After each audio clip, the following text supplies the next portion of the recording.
જીજોબાઈ કલામાં તમારું સ્વાગત કરું છું।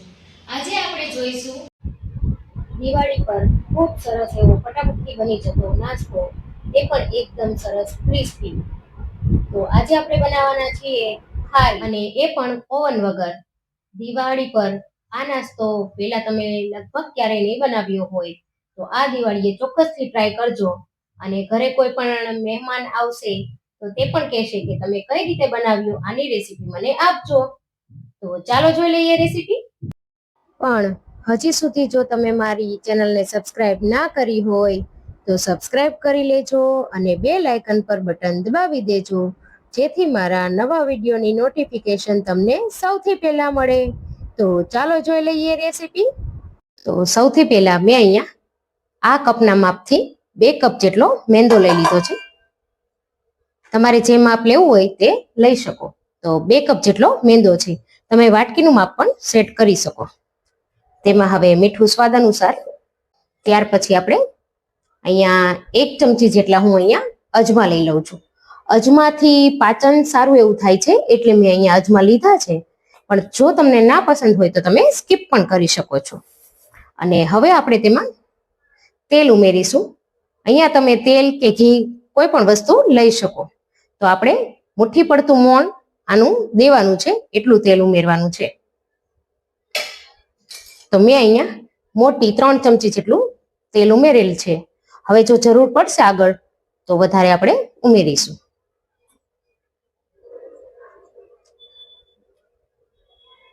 વધારે મોણ ઉમેરવાથી સરસ ફરસું અંદરથી વસ્તુ બનશે।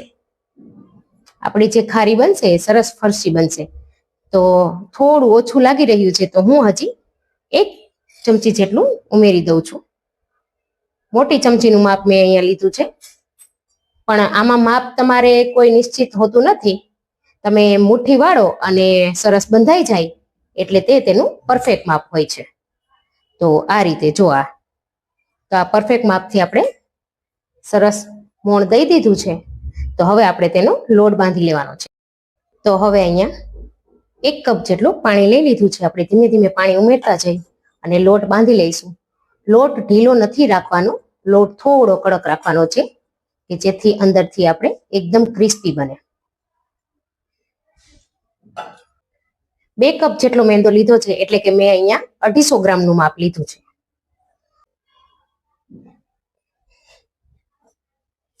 તો અહીંયા લોટ સરસ બંધાઈ ગયો છે। તો હવે તેને ઢાંકીને 10 મિનિટ સુધી રેસ્ટ કરવા દઈશું। તો તમે જોઈ શકો છો કે અડધા કપ જેટલું મારે અહીંયા પાણી વપરાણું છે, અડધા કપથી થોડું ઉપર છે। તો હવે આને ઢાંકીને આપણે 10-15 મિનિટ રેસ્ટ માટે રાખી દઈશું। તો જ્યાં સુધી લોટ સેટ થાય છે ત્યાં સુધીમાં આપણે એક લઈ બનાવી લઈએ। એના માટે મેં અહીંયા મોટી 2 ચમચી જેટલો કોર્નફ્લોર લઈ લીધો છે। ઘટશે તો પાછી આપણે બનાવી શકીએ છીએ। અને તેમાં આપણે 1 મોટી ચમચી જેટલું ઘી ઉમેરી દીધું છે, અને હવે આને આપણે મિક્સ કરી લેવાનું છે લઈ સાથે। જરૂર પડે તો પાછું ઘી ઉમેરવાનું છે, અહીંયા ઘી જ લેવું, જેનાથી સરસ ક્રિસ્પી બનશે। હજી હું થોડું ઘી ઉમેરું છું, 1 ચમચી। જો વધારે થીક લાગતું હોય તો થોડું તમારે તેલ ઉમેરવું હોય પણ તો પણ ઉમેરી શકો, અને ઘીને થોડું પીગાળીને ઉમેરવું હોય તો તે પણ તમે કરી શકો। તો હજી મને થોડું થીક લાગે છે, તો હું 1 ચમચી જેટલું આમાં તેલ ઉમેરું છું।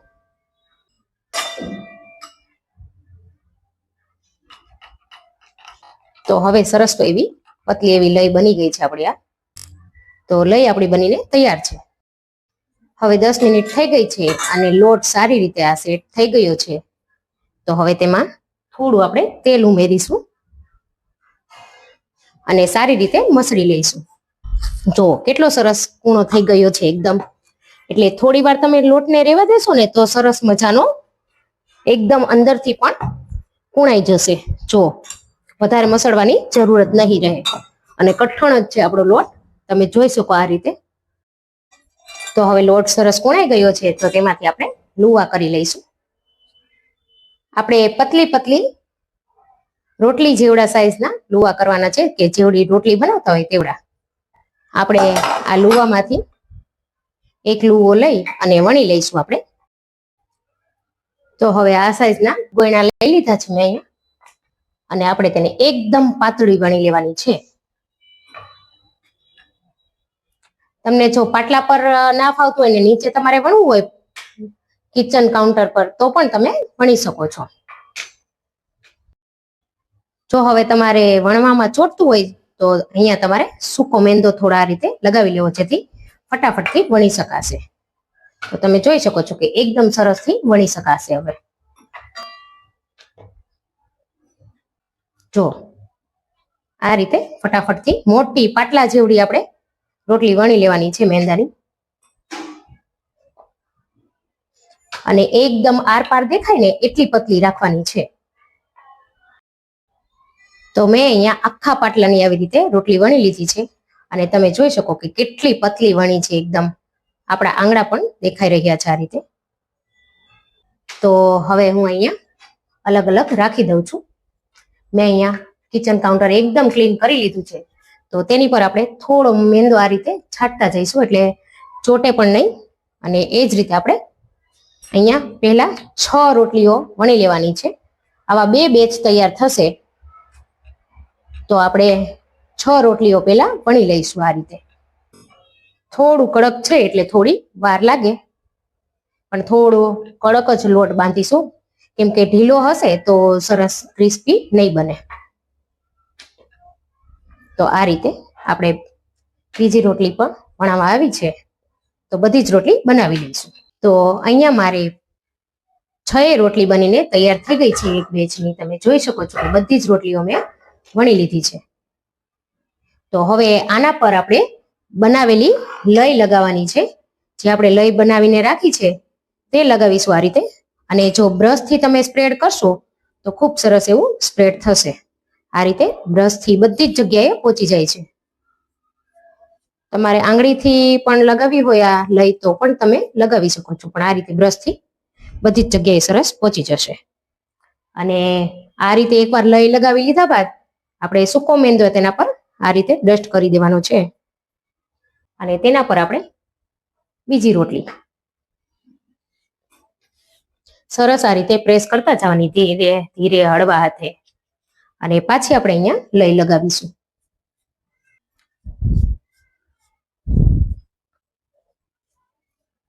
બધી બાજુ સારી રીતે સ્પ્રેડ કરતી જવાની આ રીતે. અને ત્યાર પછી ત્રીજી રોટલી પેલા સૂકો મેંદો લઈ લગાવતું જવાનું છે, અને થોડું થોડું હળવા હાથે પ્રેસ કરતું જવાનું છે. હવે આપણે તેના પર લગાવીશું, પાછી લઈ લગાવીશું આ રીતે. આ જ રીતે આપણે બધી જ રોટલીઓ લગાવી લેવાની છે. તો આ 6 રોટલી પર મેં લઈ લગાવી આ રીતે કરી દીધી છે. આ રીતે 6 રોટલી છે મારી આ. તો હવે પાછી આ ઉપરની સાઈડ પણ આપણે થોડી લઈ લગાવીશું એક સાઈડ, અને થોડો મેંદો લગાવીશું પછી, અને આપણે તેને આ રીતે ફોલ્ડ કરી દઈશું થોડું વધારે. પાછું આ સાઈડ પણ આપણે આ રીતે લઈ લગાવી સૂકો મેંદો નાખી અને પાછું ફોલ્ડ કરી દઈશું આ રીતે. હવે બંને બાજુ ફોલ્ડ થઈ જાય એટલે પાછું આ રીતે ઉપર પણ લગાવી દેવાનું. આવી રીતે દર વખતે લગાવવાથી એકદમ પડ સરસ છૂટા છૂટા બનશે. અને હવે તેને પાછું આ રીતે પ્રેસ કરવાનું છે,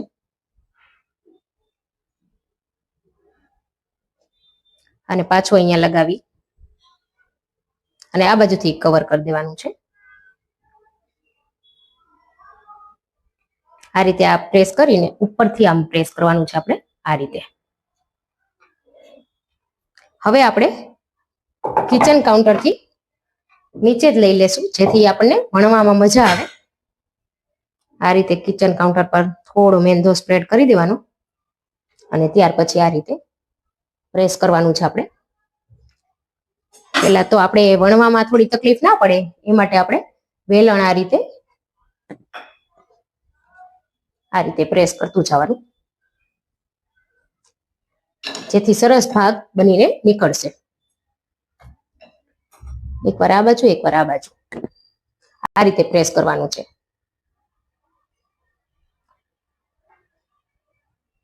પછી આપણે થોડું થોડું વણતું જવાનું. અને પાછું વણતા ના ફાવે તો આ રીતે પાછું ધીમે ધીમે આપણે પ્રેસ કરશું એટલે વણવાની ખૂબ જ મજા આવશે અને સરળતાથી તમે વણી શકશો. જુઓ, આ રીતે રાખશો ને તો ફટાફટથી સરસ વણાઈ જશે. એ જ રીતે આ બાજુથી પણ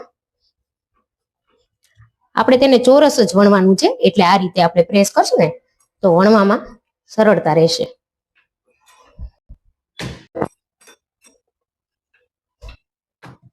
આ રીતે પતલો વણી લેવાનો છે આપણે, મોટો એવો. જો તમને વણતા ના ફાવે ને તો વચ્ચે આ રીતે કરવાનું. આ એક સરસ ટ્રીક છે જેથી ખૂબ જ સરસ એવું વણાઈ જશે, ચોરસમાં જ વણાશે. તો આ રીતે જુઓ, પછી નીચેની સાઈડ આ રીતે ખેંચીશું. હવે સાઈડમાંથી પણ એ જ રીતે એમ કરીને આપણે મોટો રોટલો વણી લેવાનો છે આમાંથી. તો ચોરસમાં જ જુઓ તમે, જે બાજુથી તમને જાડો ભાગ લાગતો હોય એ બાજુ તમારે ખેંચવાનો તેને, એટલે ચોરસ બની જાય.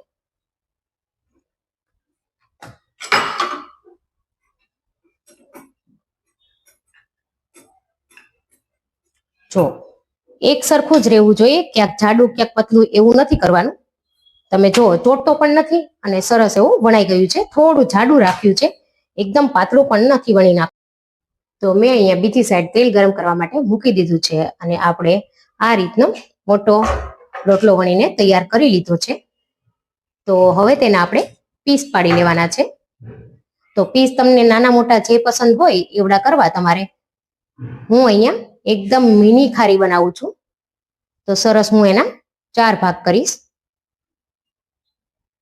તો આ રીતે 4 કટ લગાવી દઈશ હું એના.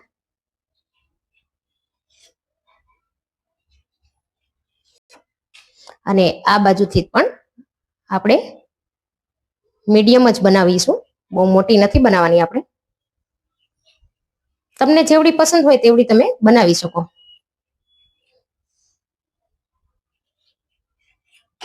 તો આ રીતે મેં એના પીસ કરી લીધા છે અને આ રીતે તમે જોઈ શકો કે દેખાઈ રહ્યું છે. તો હવે તેલ ગરમ થાય એટલે આપણે તેમાં ઉમેરી દઈશું. તેલને વધારે ગરમ નથી કરવાનું, મીડિયમ તાપે જ એકદમ સ્લો હોય ત્યારે જ કરશું તો સરસ પડ પણ છૂટા પડશે અને ક્રિસ્પી પણ બનશે. તો અહીંયા આપણે થોડું નાખીને જોઈ લઈએ તો સરસ ઉપર આવે છે આ રીતે. તો આપણું તેલ ગરમ થઈ ગયું છે, તો તેમાં આપણે આ પીસ બનાવેલા જે છે તે ઉમેરી દઈશું.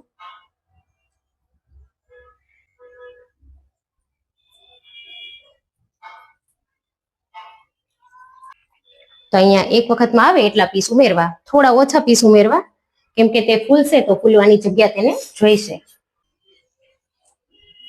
તો આ રીતે તમારે એકદમ હળવા હાથે તેને ફેરવવા.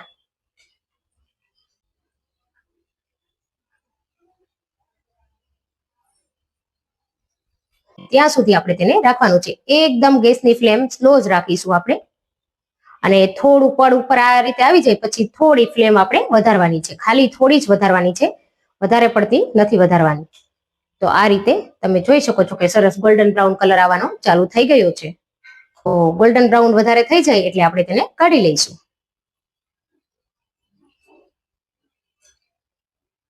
તેને આ રીતે ઉલટ પલટ કરવાની છે જેનાથી વચ્ચેના ભાગમાં પણ સરસ ચડી જાય. એટલે આપણે તેને એકદમ સ્લો ગેસ પર જ કરીશું. તો સરસ ક્રિસ્પી કલર આવી ગયો છે, કલર એનો, અને બ્રાઉન કલર દેખાઈ રહ્યો છે આ રીતે. અને બધા લેયર આ રીતે તમે જોઈ શકો છો કે દેખાઈ રહ્યા છે, જેમ આપણે બજારમાંથી ખારી લાવીએ એ જ રીતે દેખાઈ રહ્યા છે. તો એકદમ સ્લો ગેસ પર જ કરવાનું છે આ. જો ખારીના પડ જેમ જુદા હોય ને એ રીતે જુદા સરસ પડ દેખાઈ રહ્યા છે. તો હવે આ ગોલ્ડન બ્રાઉન કલર થઈ ગયો છે, તો આપણે તેને કાઢી લેવાનું છે.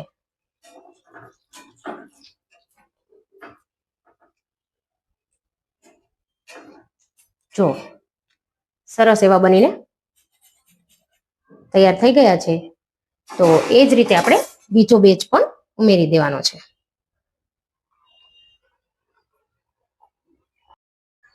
તો એ જ રીતે આપણો બીજો બેચ પણ તળાઈને રેડી થઈ ગયો છે. તમે જોઈ શકો છો કે સરસ મજાના ક્રિસ્પી બન્યા છે.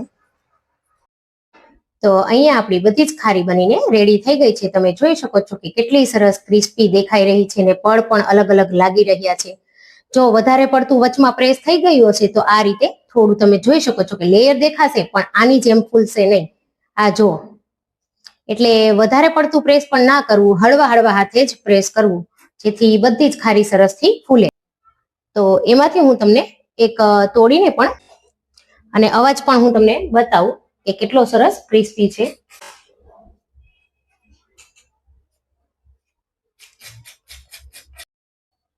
તો આમાંથી હું તમને એક પીસ તોડીને પણ બતાવું. જો આ રીતે એક એક લેયર દેખાઈ રહ્યા છે. આ રીતે સરસ આમ જો તૂટી રહી છે.